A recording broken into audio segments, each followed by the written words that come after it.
El podcast que escuchará es una producción del Colegio de Arquitectos de Costa Rica.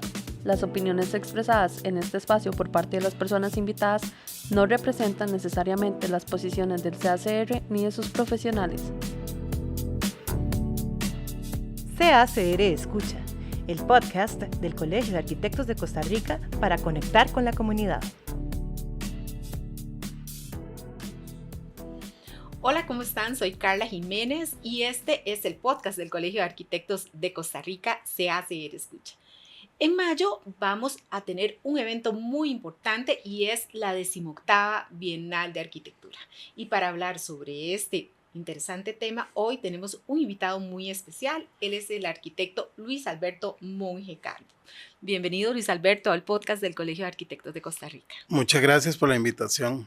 Y con un tema muy bonito, muy interesante, Luis Alberto, vamos a hablar un poquito sobre tu trayectoria profesional. Luis Alberto Monge tiene una extensa trayectoria en docencia, investigación y gestión académica, director y profesor universitario, especialista en proyectos sostenibles y diseño de infraestructura de salud.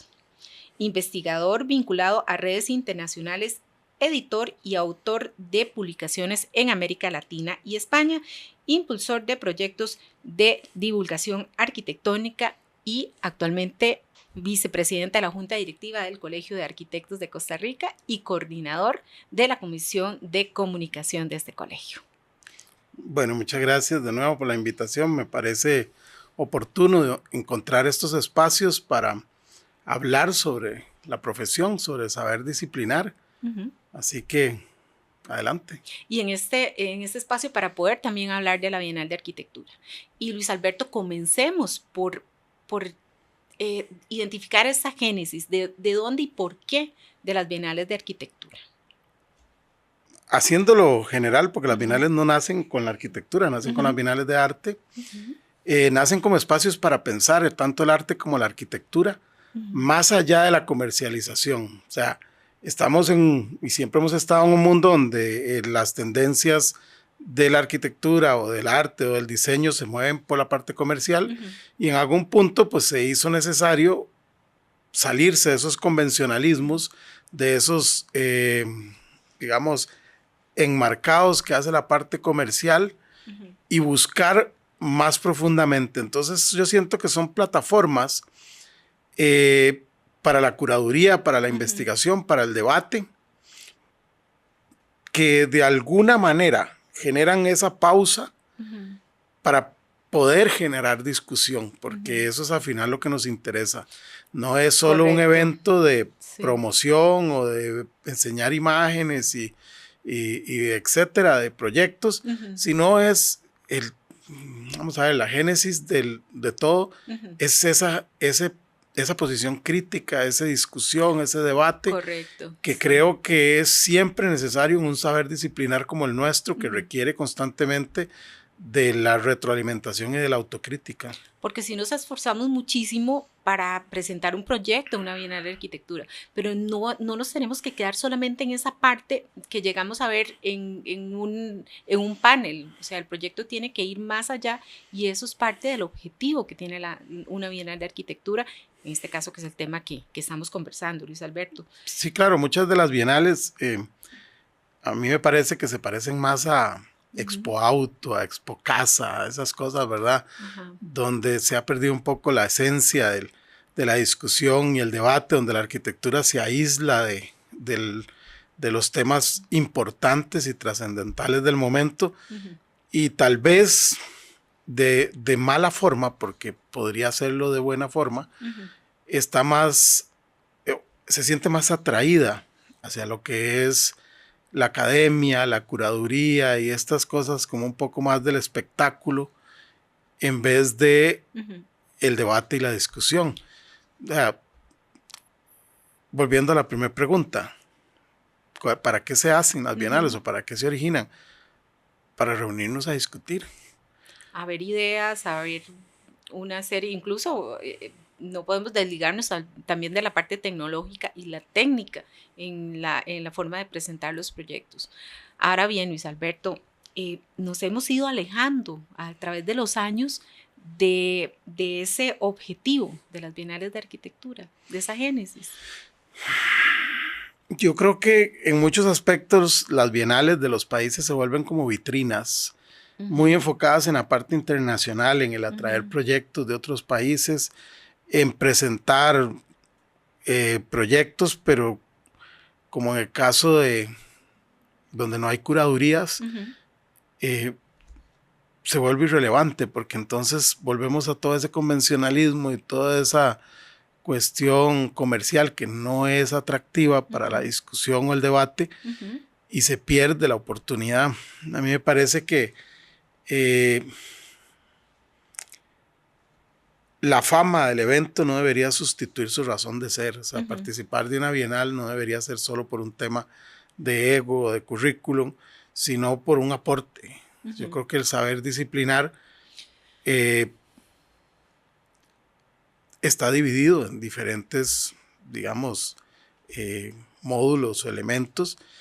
No todos trabajamos en lo mismo, no todos desarrollamos lo mismo, pero de alguna manera todos los proyectos pueden generar una cuestión de crítica o de debate sobre temas específicos. Y es que acá hay un punto también interesante, y es que si el profesional en arquitectura visita la bienal, viene a ver los proyectos, también hay otro sector de la población que le interesa conocer sobre arquitectura, pero a esa persona que visita la bienal de arquitectura, pues sería justo también que le demos una razón por la cual visitarla. O sea, ¿en qué impacta la bienal de arquitectura a la persona de a pie, por decirlo de alguna forma, o que tiene algún interés en conocer sobre temas de arquitectura y que puede venir a una bienal también a ver esa muestra?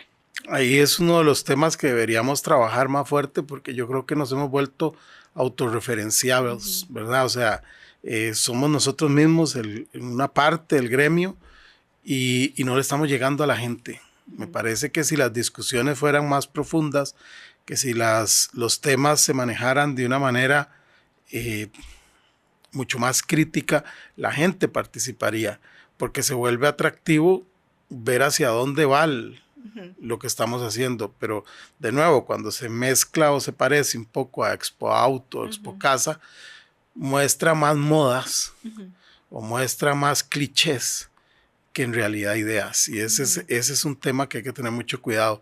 Yo siento que en general las bienales obviamente son muy necesarias, pero lo que está pasando es que se están volviendo elitistas, dedicadas solamente a una parte del gremio, pero ni siquiera una parte del gremio que debate, sino una parte del gremio que busca como una medallita, ¿verdad? Y es que la obra arquitectónica se vuelve como un objeto autónomo. O sea, hablamos de la obra arquitectónica que presentamos en la Bienal de Arquitectura, pero esa obra tiene un impacto en el usuario, como decías anteriormente. Okay. Si mi objetivo como arquitecto es diseñar para la población, para mejorar el entorno, si no le doy espacios también de discusión a los que visitan y los que son usuarios finales de los proyectos, me estoy perdiendo ese elemento esencial, y es conocer también el sentir de la población. Creo que todo tiene que ver con la forma de entender la arquitectura. Yo creo que la arquitectura nace del lugar, y entonces esa famosa frase de Luis Kahn, de lo que el lugar quiere ser, lo que dice Carlos Jiménez, la memoria del lugar,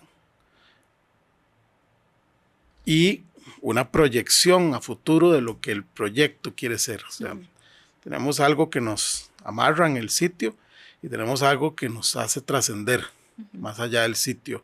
Y el trabajo del arquitecto es hacer ese urdimbre, que es una palabra que me encanta, ¿verdad? Ese tejido entre las dos ideas. Cuando hay un sustento en el lugar, en el contexto, en la sociedad, es más fácil buscar ese impacto y es más fácil llegarle a ese público. Y cuando la trascendencia o la relevancia de eso que el proyecto quiere ser, de nuevo, valga la redundancia, es también relevante o es de impacto, es más fácil que la gente se interese. Entonces, lo conversábamos antes, creo que un proyecto de bienal que generó un gran debate y que fue muy rico en su momento fue el CIFAIS, ¿verdad? cómo se trabaja un proyecto en una comunidad y cómo se trabaja un proyecto casi de manera ilegal porque no se podían tener permisos de construcción por las condiciones del lugar, y todo eso generó un debate. Entonces, ¿cómo hacemos para tramitarlo? ¿Cómo lo legalizamos? ¿Cómo lo oficializamos? ¿Cómo hacemos los permisos? Todas esas cosas que al final funcionaron, pero fue el proyecto el que las generó. O sea, el debate que generó ese proyecto en una comunidad marginada permitió una discusión a nivel nacional sobre un montón de temas que nadie había en ese momento sacado a relucir. Y eso es relevante porque eso se dio en el marco de una bienal. Correcto. Proyecto CIFAIS es un proyecto ganador de bienal que impactó no solo como proyecto arquitectónico. Como proyecto arquitectónico, pues un objeto muy, muy interesante. Y que nos sirve como referencia también, Luis, hablar del material que se usó en Claro, aquel momento para el proyecto CIFAIS. Usted le puede entrar el uso del proyecto, que era un proyecto social, de fabricación de digital y un montón de cosas. Usted puede hablar de la parte del trabajo de la madera, toda la parte ecológica, toda la parte de sostenibilidad, pero además todo el impacto en la comunidad, todo el impacto en el sector, cómo eso trascendió las noticias y se volvió una discusión rica, un debate, y más allá de un objeto, no era un proyecto. Un elemento arquitectónico. Pero Luis Alberto, recordando esa bienal en el que CIFAIS fue el ganador del galardón de bienal de arquitectura, también le dio identidad a esa comunidad. Y como claro. vos decís, ya todos pusimos atención en lo que hacían en el edificio del CIFAIS y todas las colaboraciones que se daban internamente en la comunidad. Es interesante porque, digamos, los arquitectos, la gente de entre nos, Mike y Alejandro, tenían años de estar trabajando proyectos en comunidades, pero era una cuestión que se veía hasta como anecdótica, pero en realidad ellos estaban haciendo algo que en el mundo entero era un parámetro de la arquitectura o los grandes proyectos. En este momento, México, Paraguay, Argentina, por decir países latinoamericanos, son proyectos conocidos como bottoms-up, ¿verdad? Que empiezan desde las mismas comunidades y suben hasta las instituciones. Eso estaba invisibilizado. La gente seguía creyendo que las oficinas de arquitectura, vos alquilabas una casa, te sentabas y los clientes llegaban, y eso no pasa. Los clientes había que ir a buscarlos, y había que convencerlos, y había que integrarlos a sacar un proyecto. Correcto. Y entre nos es una oficina que se encargó de visibilizar esa metodología. No es la única, sabemos que hay un montón, pero en ese momento eran como el blueprints que llaman los gringos, ¿verdad? La base, la originalidad, donde empezó a salir esto, y el proyecto en sí generó toda esta discusión, y de nuevo fue un proyecto en una bienal. O sea, todo este elemento empezó como una discusión del uso de la madera, de la programación o lo que requería el proyecto. Aprovechamiento del espacio, ¿verdad? Porque sí estaba construido un espacio reducido dentro de una comunidad que no necesariamente le sobraba el espacio para poder crear espacios de y la parte de sostenibilidad. Entonces, yo creo que tal vez es un poco soñador, pero así deberían ser las discusiones dentro de una bienal. O sea, ¿cuál es el norte hacia el que vamos? Hacia qué tipo de proyectos, o no tendencias, porque las tendencias, de nuevo, es Expo Auto y Expo Casa y esas cosas. Se vuelve más como un tipo show, pero exacto, no podemos caer puro en entretenimiento. Y no, lo que estamos buscando es sustancia, es el debate interno. Y creo que las bienales, en ese sentido, eso es lo que aportan, donde vos puedas discutir. Muchos de nuestros proyectos ganadores son proyectos privados a los que la gente no tiene ningún acceso. Entonces, no es que estén mal, siguen siendo buenos proyectos, pero eso reduce el impacto. Y las personas que tal vez tienen acceso a poder disfrutar o experimentar el espacio arquitectónico. Sí, y de alguna manera entonces genera un efecto inverso, que es cuando la gente empieza a pensar que la arquitectura es una profesión elitista. pero tenemos este ejemplo de CIFAI, nosotros lo recordamos, bastante reciente, donde mostró todo lo contrario. La arquitectura es una profesión de servicio que visibiliza una comunidad, que visibiliza una necesidad y que además muestra una manera de hacer las cosas, una metodología que ahora está probada y es, digamos, como el estándar que se generan en la mayoría de los proyectos a nivel latinoamericano.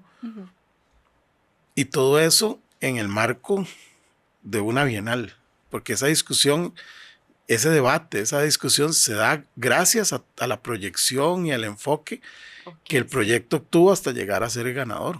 Que en este es particularmente, yo recuerdo muy bien esa Bienal de Arquitectura cuando se le dio el premio a este proyecto, pero ahí pasó, Luis Alberto, algo también con las Bienales de Arquitectura y fue el tema de la pandemia. O sea, acostumbrábamos estos espacios para poder debatir, incluso para poder conversar con arquitectos de diferentes generaciones. Son espacios ricos para poder compartir y conocer sobre experiencias. ¿Qué pasó? Porque no podemos brincarnos esa fractura que hubo entre la presencialidad y hacer los eventos remotos. ¿Qué se nos quedó de camino? Yo iría un poco más atrás. Yo soy lo suficientemente viejo para acordarme que en los 90s nosotros teníamos que repartir el tiempo entre Mundaneum, entre los congresos líneas, ¿verdad? Álvaro Rojas con Mundaneum y Luis Diego Barahona con los congresos líneas, los congresos de sostenibilidad de Bruno Estaño, las actividades del colegio, que eran un montón. Entonces el colegio traía arquitectos, me acuerdo que trajeron a Legorreta una vez, y o sea, gente de alto calibre siempre estaba viniendo al país. En esos congresos vino Glenn Murcott, ¿verdad? Bruno Estaño lo trajo en algún momento. Y recuerdo también, o sea, las actividades internas de las mismas universidades, en principios del 2000, por ahí, con las charlas de introducción que daba Franz Behr en el Veritas. Entonces había muchos espacios de discusión y muchos espacios de debate y muchos espacios de reunión. Entonces, en algún momento empezamos a perder esos espacios de reunión y fueron perdiendo de una manera que cuando llegó la pandemia ya quedaban 2 o 3, porque estaba, ¿cómo se llamaba aquel que era muy divertido? Casa y oficina, ¿verdad? Que se remodelaba una casa y cada arquitecto hacía una parte y después se generaban unos eventos nocturnos y visitas y todo. Había las revistas Su Casa y no sé quiénes más, eran un montón de temas. Se fueron reduciendo estos espacios de reunión hasta el punto de que con la Bienal, cuando quedaban 2 o 3, los sustituimos por cuestiones virtuales. Pero la virtualidad no aportó gran cosa, en mi opinión, y más bien nos quitó esa posibilidad de discutir y de debatir, porque en una pantalla, con el micrófono apagado, igual. veíamos las charlas, tal vez podíamos hacer preguntas, pero no estaba esa discusión, ese debate entre nosotros. Ese espacio del cafecito, ese espacio donde se recorre, por ejemplo, cuando hay una muestra de arquitectura, donde se recorren los proyectos, donde podemos escuchar a diferentes colegas conversando, dando su punto de vista también sobre los proyectos. Sí, a veces se generaban confrontaciones interesantes. No voy a decir nombres, pero recuerdo que vino Marcelo Ferraz. Marcelo es un buen amigo mío, brasileño. Yo le traduje la charla, entonces estábamos conversando, él presenta sus temas, a mí me parece un arquitectazo, y 2 o 3 charlas después habló alguien totalmente opuesto. Y Marcelo me decía, estoy a punto de subir al escenario a romper mi discurso. Y eso es parte de esa presencialidad. De esa dinámica. ¿Verdad? O sea, en arquitectura pasan cosas muy curiosas, como que 2 cosas totalmente opuestas pueden ser verdad las 2. Y en este caso, siento que 2 formas de ver la arquitectura desde un punto de vista más comercial o desde un punto de vista más artístico, como el de Marcelo, chocaron totalmente. Y la gente se dio cuenta en el discurso, en el debate. Entonces, durante el café la gente hablaba del tema y es que estos y esto no se combinan y qué pasó, pero genera esa discusión, ese debate que no se dio durante el tema virtual. Por eso es que como parte del comité de Bienal, nosotros hemos insistido en regresar a la presencialidad. Sabemos de la versatilidad y la facilidad que es un evento virtual, que estás en el trabajo, en el carro, lo puedes estar oyendo. Que puede uno regresarse para Claro. tal vez tomar algún apunte o... Sí, el que no pudo verlo lo puede ver en la noche y todo, pero siempre es necesario el estar ahí, el conversar, el ver y el escuchar más allá del discurso de los expositores. Solamente de estar como espectador. Exacto. Y no ser parte de la discusión y también saber que aunque no estemos como una muestra de arquitectura en una bienal, pues sí podemos venir a discutir y dar nuestro punto de vista y poder aportar, que eso también es algo que se nos ha ido, o tal vez el mismo tiempo yo estuve en esa, casualmente no, yo estuve en esa charla recuerdo que fue en el Auditorio Nacional, el Museo de los Niños, y fue una experiencia muy interesante. Estaba pues aprovechando el tiempo, visitando, participando también de la Bienal de Arquitectura, y esos temas son los que nos quedan ahí, Luis Alberto. Claro. O sea, cuando participamos de eso, fuimos parte de esas actividades. Decía Martí Ariz, el pensador español, que la arquitectura no evoluciona ni avanza si no es por la misma arquitectura.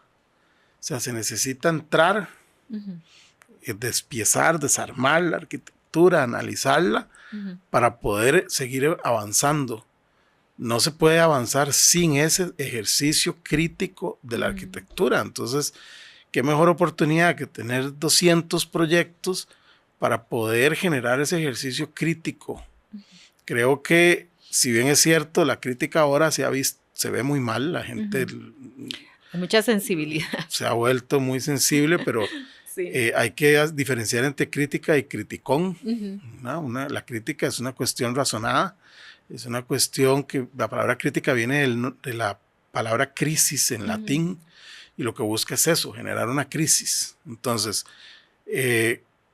cuando hay una discusión, lo que se busca es eso, esa crisis que te pueda generar un reinicio, el motor de arranque, ¿verdad?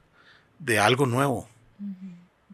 Y eso es lo que para mí... Verlo desde otra perspectiva. Exacto. También. Y es normal para vos que estás en academia, para el estudiante de arquitectura se ve sometido a esto constantemente. Claro. A que sus proyectos son valorados y vistos desde diferentes perspectivas, y es de las cosas maravillosas que tiene la arquitectura, que podemos verla así. Una cosa extrañísima que tuve que cambiar cuando llegué a la universidad donde estoy, no hacían presentaciones colegiadas, no se presentaban los proyectos abiertamente, cada grupito por aparte, a veces imprimían, a veces no. Entonces no te da la oportunidad de ver lo que están haciendo tus compañeros y de aprender.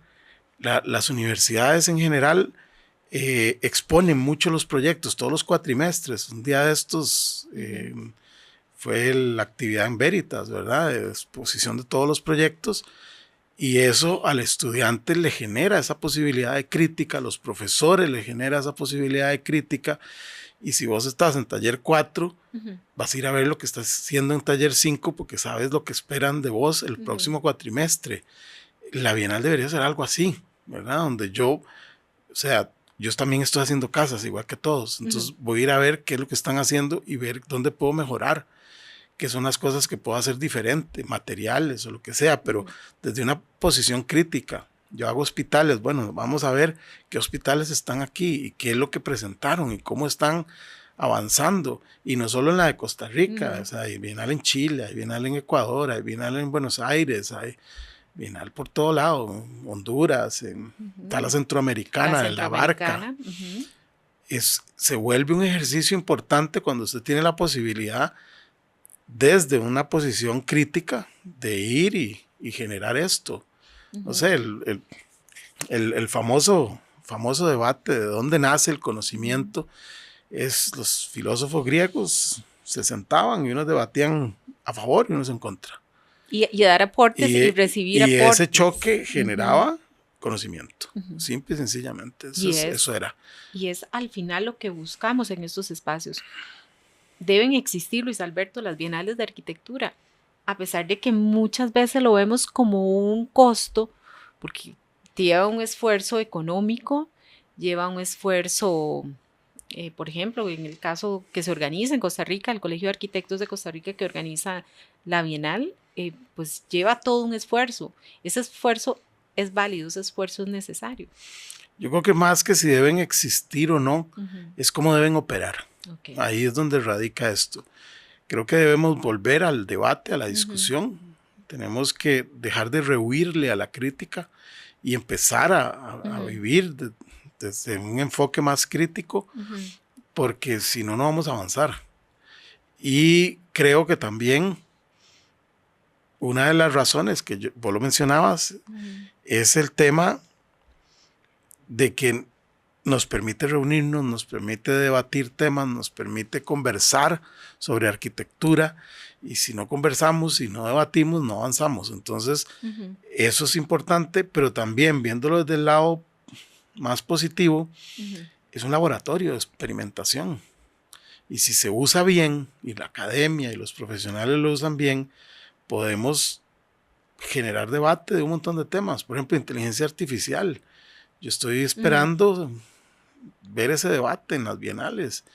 Necesitamos ver el debate de temas actuales y temas propios del país, ¿verdad? Porque la mayoría de los proyectos profesionales no siempre generan esa discusión o ese enfoque hacia una problemática específica.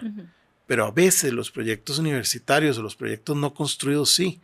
Porque alguien encontró una problemática, planteó un proyecto, probablemente no se ejecutó o no se está ejecutando en este momento, y cuando lo presentan como proyecto no construido, ahí hay ideas que se pueden realmente tomar en cuenta y enfoques hacia el futuro. Yo creo que como laboratorio, las bienales siempre van a ser necesarias. Siempre van a ser generadoras de conversación, siempre van a ser generadoras de nuevos espacios. Ahora que menciona la inteligencia artificial, varias bienales atrás no era un tema, ahora es un tema y está en boca de todo el mundo.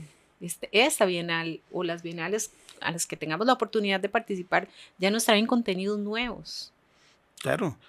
El último congreso estuvo muy enfocado al tema de inteligencia artificial y creo que la discusión fue muy rica entre estudiantes y profesores. La mayoría de la gente piensa que la inteligencia artificial es para no trabajar o para no pensar el trabajo, ¿verdad?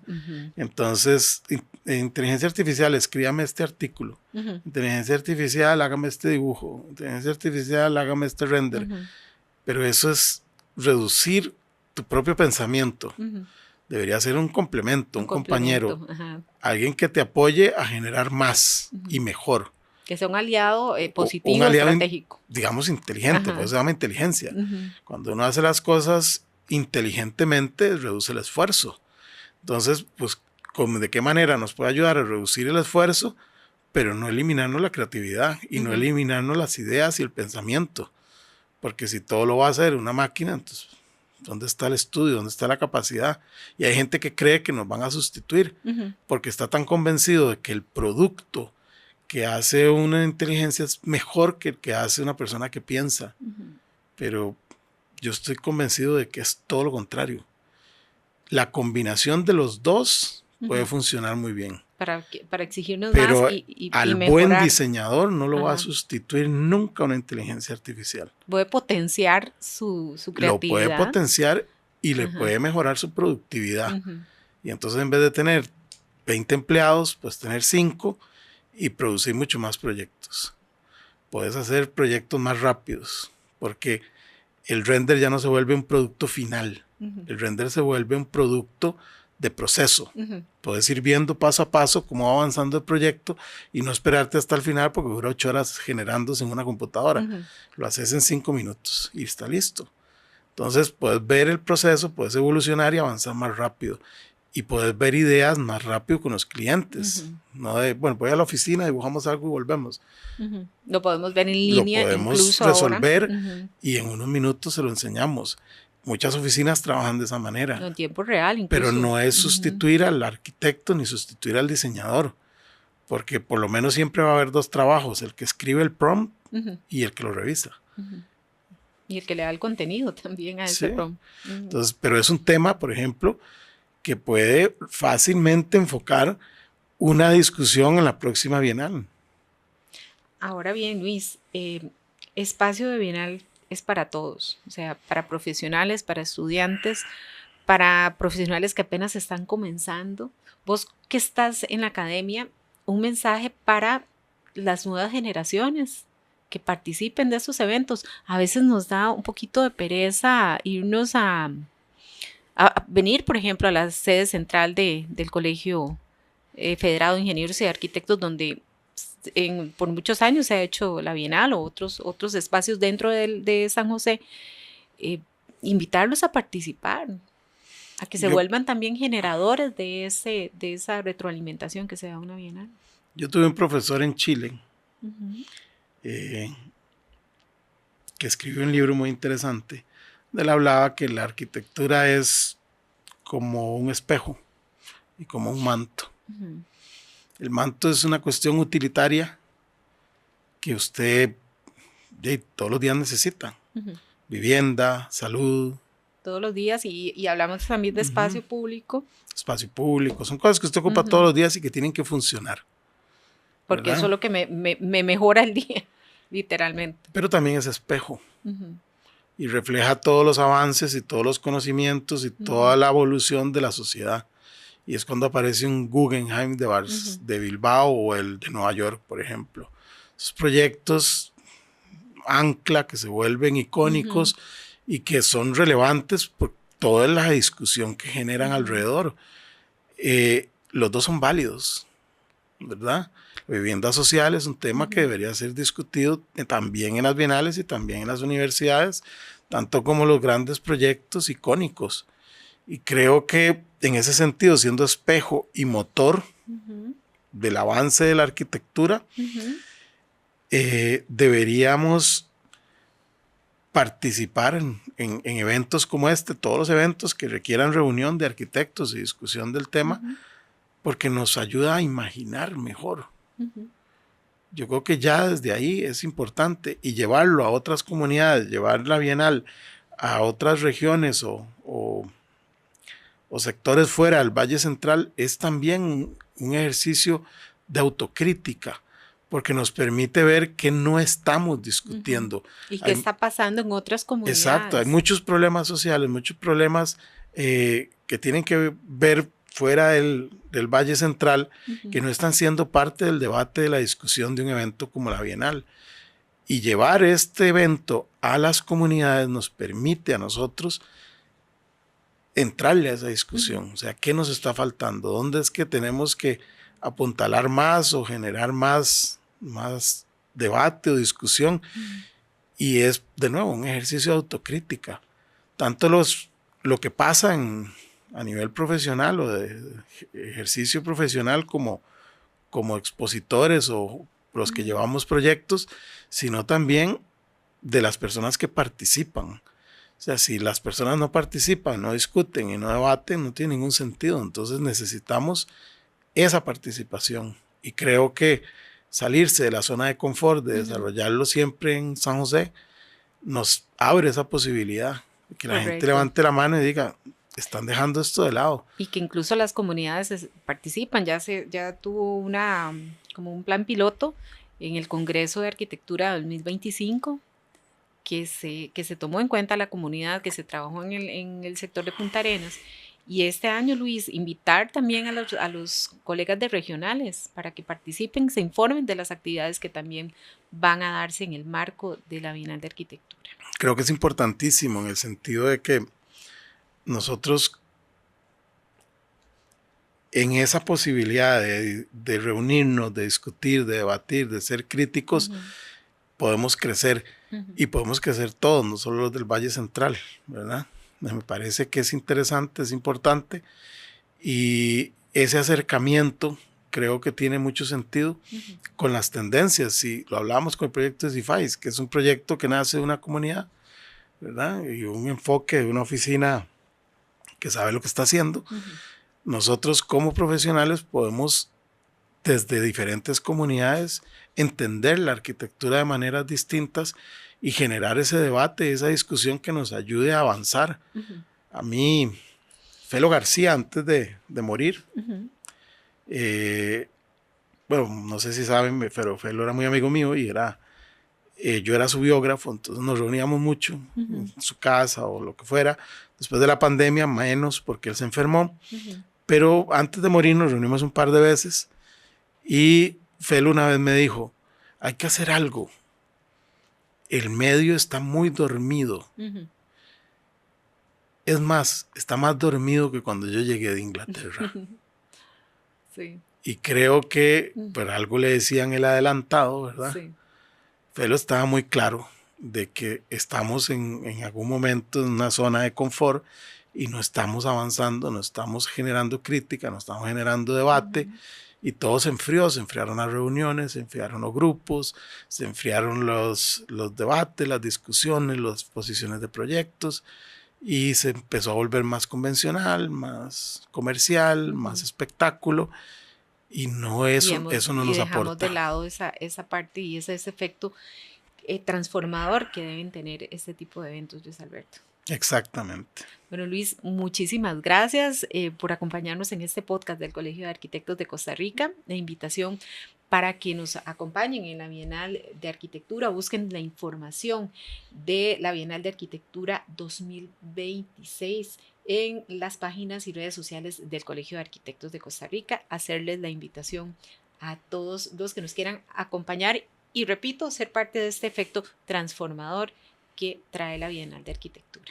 Invitarlos también, Luis Alberto, en la revista Hábitat número 106 tiene un artículo en el que se habla de este tema ya de una forma más, más profunda.